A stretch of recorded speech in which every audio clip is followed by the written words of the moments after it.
بسم اللہ الرحمن الرحیم الحمد للہ رب العالمین وصلی اللہ علی النبی الکریم وعلی آلہ واصحابہ اجمعین اما بعد وشرط للوجوب علی المرأة مع ما ذکر ان یخرج معها محرم او زوج او نسوة ثقات ولو إماء وذلك لحرمة سفرها وحدها وإن قصر أو كانت في قافلة عظيمة ولها بلا وجوب أن تخرج مع امرأة ثقة لأداء فرض الإسلام وليس لها الخروج لتطوع ولو مع نسوة كثيرة وإن قصر السفر أو كانت شوهاء وقد صرحوا بأنه يحرم على المكية التطوع بالعمرة من التنعيم مع النساء خلافا لمن نازع فيه.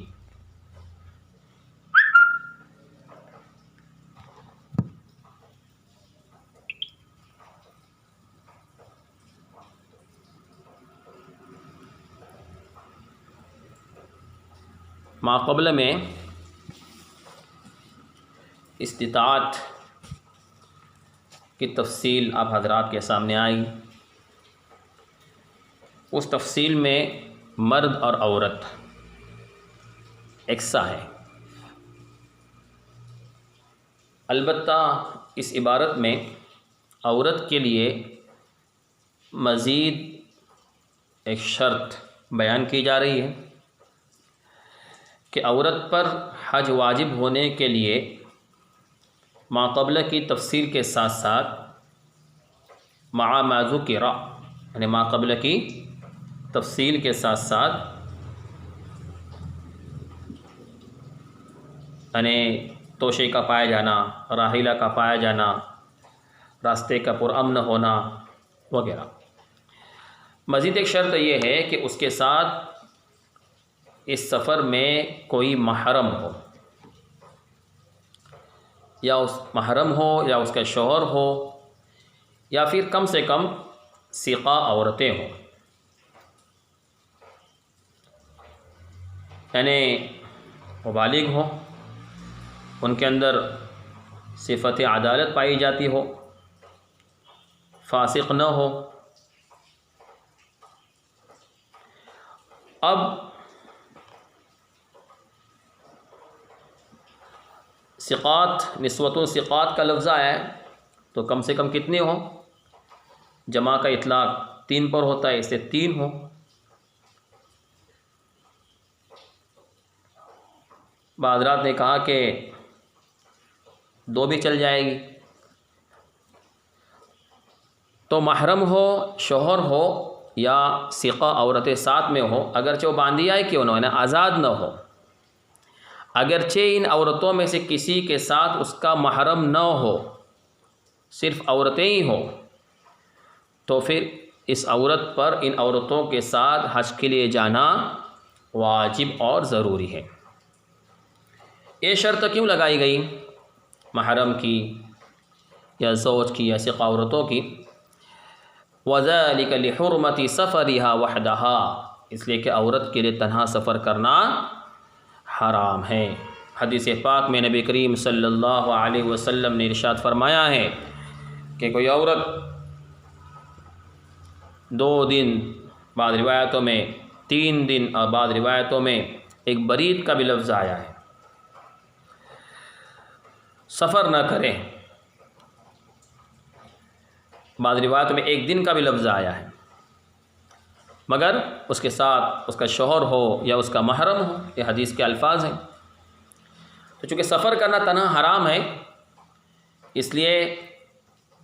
حج واجب ہونے کے لیے یہ شرط ہے کہ وہ تنہا سفر نہ کرے، بلکہ اس کے ساتھ کوئی محرم وغیرہ ہو تو پھر حج واجب ہوگا، ورنہ پھر اس پر حج واجب نہیں ہوگا. اگرچہ تنہا سفر کرنا حرام ہے تو وَإِن قَصُرَ، اگرچہ وہ کم ہی کیوں نہ ہو. یہ جو وَإِن قَصُرَ کی جو لفظ ہے اس کا تعلق حرمت سفر سے ہے. یعنی چونکہ تنہا سفر کرنا حرام ہے تو سفر جس پر سفر کا اطلاق ہو سکے اور معمولی کیوں نہ ہو، کم سے کم ہی کیوں نہ ہو، تب بھی حرام ہے۔ اسی طرح او کانت فی قافلۃ عظیمہ،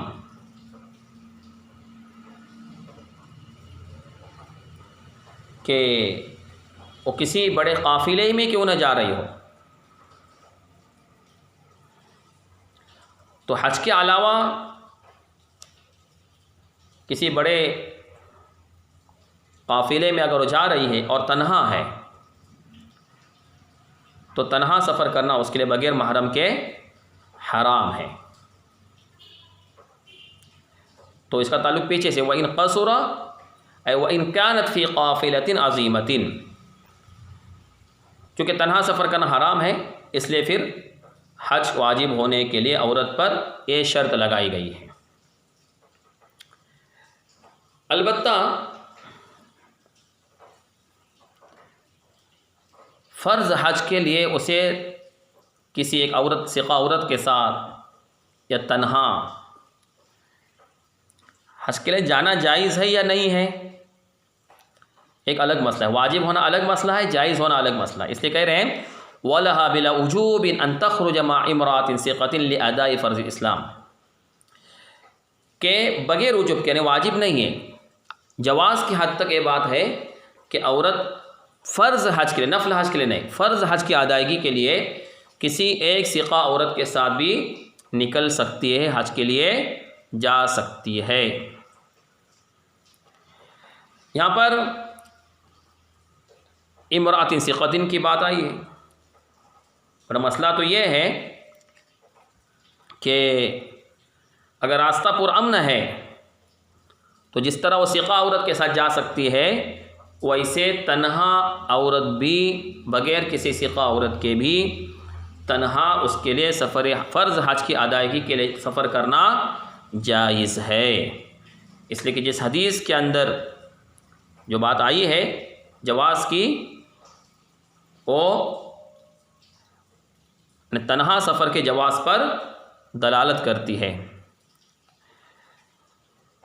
اس لیے فرض حج کے لیے وہ جواز کی حد تک جا سکتی ہے، واجب نہیں ہوگا اس پر حج۔ تو خلاصہ یہ ہے کہ فرض حج کے لیے، فرض حج واجب ہونے، فرض حج کے لیے اس کے لیے جانا اس وقت واجب ہوگا جبکہ اس کے ساتھ کوئی محرم وغیرہ ہو، اور جائز اس وقت ہے جب اگر اس کے ساتھ کوئی محرم وغیرہ نہیں ہے تو پھر اس کے لیے سفر کرنا جائز ہے، حج واجب نہیں ہوگا، حج کے لیے سفر کرنا اس کے لیے واجب نہیں ہوگا۔ واجب ہونے کے لیے کسی محرم کا یا شوہر کا یا ثقہ عورتوں کا ساتھ میں ہونا ضروری ہے، اور یہ تفصیل فرض حج تک محدود ہے۔ یہاں تک نفل حج کی بات ہے تو نفل حج کے لیے تنہا سفر کرنا جائز نہیں ہے، اسی طرح کسی ثقہ عورت کے ساتھ بھی سفر کرنا جائز نہیں ہے۔ وَلَيْسَ لَهَا الْخُرُوجُ لِتَطَوُّعٍ، کہ نفل حج کے لیے نکلنا جائز نہیں ہے، اگرچہ ثقہ عورتیں کیوں نہ ہو، اگرچہ وہ سفر معمولی کیوں نہ ہو تب بھی جائز نہیں ہے، اگرچہ وہ عورت قبیحۃ المنظر کیوں نہ ہو، یعنی خوبصورت نہ ہو، کسی قسم کے فتنے کا اندیشہ نہ ہو، تب بھی جو ہے اس کے لیے تنہا سفر کرنا جائز نہیں ہے نفل حج کے لیے۔ اور یہی تفسیر عمرے کے لیے بھی ہے، اگر فرض عمرہ ہے تو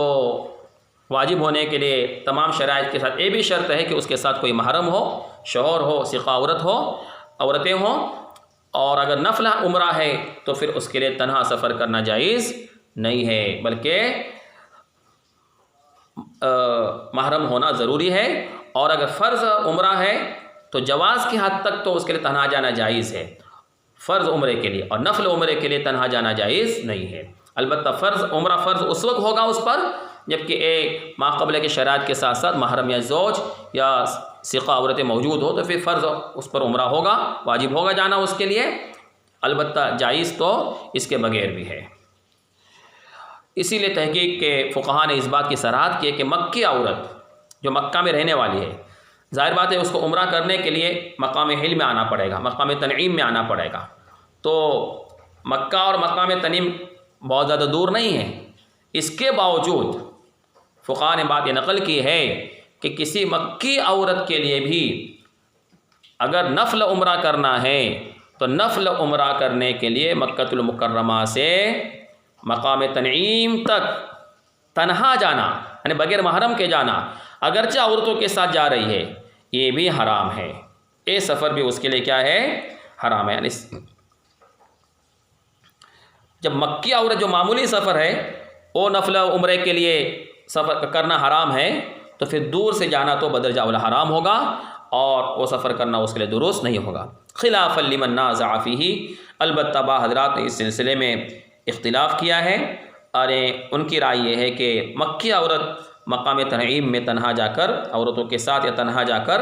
وہ عمرہ کر سکتی ہے۔ یہ تفصیل نفل عمرے کے بارے میں ہے، اور فرض عمرے کے بارے میں آپ نے بات سن لی۔ حج اور عمرہ،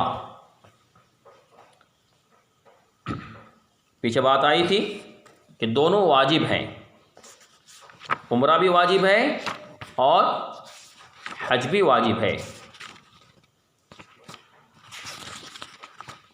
اب کتنی مرتبہ واجب ہے اس کی وضاحت ابھی یہاں پر آ رہی ہے کہ حج اور عمرہ یجبان مرہ، ایک مرتبہ واجب ہے زندگی میں، مرۃ واحدۃ فی العمر۔ اس لیے کہ نبی اکرم صلی اللہ علیہ وسلم نے حج فرض ہونے کے بعد ایک ہی مرتبہ حج کیا ہے، اور وہ حجۃ الوداع کا موقع ہے۔ اور حضرت ابو ہریرہ رضی اللہ تعالیٰ عنہ کی روایت فرماتے ہیں کہ رسول اللہ صلی اللہ علیہ وسلم نے ہم کو ایک مرتبہ وعظ و نصیحت کی،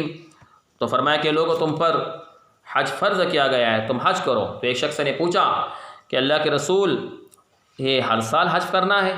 تو آپ نے سکوت اختیار فرمایا، یہاں تک کہ جب یہ بات 3 مرتبہ اس سائل نے کہی تو پھر حضور نے فرمایا صلی اللہ علیہ وسلم کہ اگر میں ہاں کہتا تو حج واجب ہو جاتا، اور تم لوگ اس کی استطاعت نہیں رکھتے۔ ایسے ہی دارقطنی کی روایت ہے، اس کے اندر حضرت سراقہ سے مروی ہے، وہ فرماتے ہیں کہ میں نے کہا اللہ کے رسول کیا یہ عمرہ ہمارے لیے اس سال کے لیے ہے یا ہمیشہ کے لیے ہے؟ یعنی صرف اسی سال کے لیے یا ہمیشہ کے لیے ہے؟ تو حضور نے فرمایا لا بل للابد، ہمیشہ کے لیے ہے۔ تو ایک ہی مرتبہ حج اور عمرہ زندگی میں فرض ہے، بتراخ لا علی الفور۔ حج شوافے کے یہاں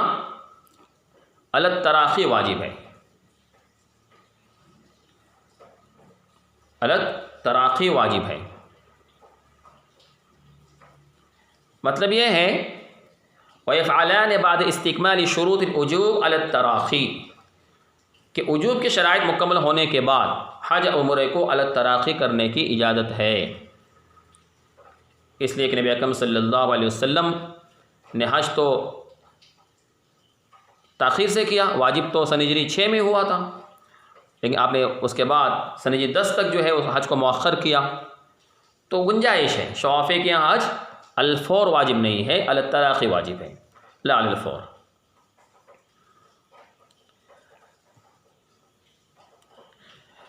نعم انما یجوز التاخیر بشرط العزم علی الفعل فی المستقبل، البتہ تاخیر جائز تو ہے، لیکن اس شرط کے ساتھ کہ آئندہ اس حج کے کرنے کا عزم ہو، اس عزم کے ساتھ گنجائش ہے۔ اگر عزم نہیں ہے، بغیر عزم کے مطلقاً تاخیر کر رہا ہے، تو پھر اس پر تاخیر کرنا حرام ہے۔ پہلی یہ شرط ہے کہ تاخیر جائز ہے مستقبل میں حج کرنے کے ارادے کے ساتھ۔ دوسری شرط یہ ہے تاخیر کے جواز کے لیے وَأَلَّا يَتَزَيِّقَ عَلَيْهِ بِنَظَرٍ أَوْ قَضَاءٍ أَوْ خَوْفِ عَزْمٍ أَوْ تَلْفِ مَالٍ بِقَرِينَةٍ وَلَوْ ضَعِيفَةٍ، کہ حج اور عمرہ اس پر نظر کی وجہ سے اس کا وقت تنگ نہ ہو گیا ہو۔ کیا مطلب اس کا؟ اس کا مطلب یہ ہے کہ کسی شخص نے نظر مانی کہ اللہ کے لیے مجھ پر واجب ہے کہ میں اسی سال حج کروں گا یا اسی سال عمرہ کروں گا، تو اب اس صورت میں حج تو علی التراخی واجب ہے، لیکن نظر کی وجہ سے اب اس کو علی الفور کرنا واجب ہے، اسی سال کرنا واجب ہے۔ تو نظر کی وجہ سے اگر واجب نہیں ہوا ہے، اس کا وقت یعنی تعجیل یعنی نظر کا مسئلہ نہیں پیش آیا ہے، تو پھر علی التراخی گنجائش ہے، چاہے عمرہ ہو یا حج ہو، او قضاء، یا حج اور عمرہ قضا ہونے کی وجہ سے اس کو جلدی کرنا اس پر ضروری نہ ہو گیا ہو۔ اگر کسی نے اپنے حج کو فاسد کیا، عمرے کو فاسد کیا جماع کی وجہ سے، تو اس صورت میں اس کی قضا فوراً واجب ہوتی ہے۔ تو اب جب حج فاسد ہو گیا ہے تو اس کی قضا میں تاخیر کی گنجائش نہیں ہے، بلکہ اس کی قضا علی الفور واجب ہوگی۔ اسی لیے اوپر کہا کہ تاخیر کی گنجائش ہے، کب؟ جبکہ نظر کی وجہ سے اس کو جلدی کرنا اس پر واجب نہ ہوا ہو، یا قضا کی وجہ سے اس پر جلدی کرنا واجب نہ ہوا ہو، تو تاخیر کی گنجائش ہے۔ اس سے تیسری چیز، او خوف عذب، عذب کے خوف کی وجہ سے اس کو جلدی کرنا واجب نہ ہوا ہو۔ مطلب یہ ہے کہ کسی عادل طبیب کے ذریعے اس کو اس بات کی اطلاع مل جائے کہ آئندہ مستقبل میں آپ کے لیے آپ کی طبیعت صحیح نہیں رہے گی اور آپ کے لیے حج کرنا مشکل ہو جائے گا، تو اس صورت میں فی الحال اس کے لیے حج کرنا فوراً واجب ہو جاتا ہے۔ تو عذب کا خوف نہ ہو تو اس صورت میں پھر تاخیر کی گنجائش ہے، لیکن اگر مستقبل میں کسی بڑی بیماری کا اندیشہ ہے یا پھر آئندہ صحت اسی طرح باقی رہے کہ آپ حج کریں، یہ ممکن نہ ہو کسی ڈاکٹر وغیرہ کے کہنے کے مطابق، تو پھر علی الفور آپ کے لیے حج کرنا واجب ہے، تاخیر کی گنجائش نہیں ہے۔ ابھی آپ کے پاس خوب مال ہے تو علی تاخیر کرنا جائز اس وقت ہے جب کہ آئندہ کسی قرینے کے ذریعے یہ بات معلوم نہ ہو کہ آئندہ چل کر میرے پاس یہ مال باقی رہنے والا نہیں ہے، بلکہ مال کے موجود رہنے کا امکان۔ اگر کسی قرینے سے، اگرچہ قرینہ معمولی کیوں نہ ہو، یہ بات اگر واضح ہو گئی کہ آئندہ یہ مال باقی نہیں رہ سکتا، تلف ہو سکتا ہے، مالی حالت یکساں نہیں رہ سکتی، تو اس صورت میں پھر آئندہ چل کے آپ کے لیے حج کرنا ممکن نہیں ہوگا، تو پھر ابھی فی الحال حج کرنا آپ کے لیے واجب ہے۔ وقیل یجب علی القادر، تو حج علی التراخی واجب ہے، اللہ کہ نظر کی وجہ سے یا قضا کی وجہ سے یا مستقبل میں حج کرنے کی استطاعت جسمانی اعتبار سے باقی نہ رہنے کی وجہ سے یا کسی قرینے کی وجہ سے مال کے تلف ہونے کے امکان کی صورت میں حج کرنا آپ پر فوراً واجب ہوگا۔ وقیل یجب علی القادر الا یترک الحج فی کل 5 سنین بخبر فیہ، ایک قول یہ ہے،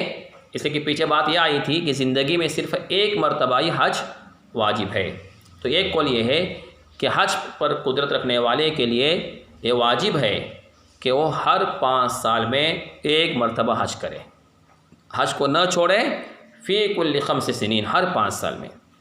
لخبر فی، اس سلسلے میں ایک حدیث ہے۔ لیکن یہ جو وقیل یجب جو ہے، ایک تو ضعیف قول ہے،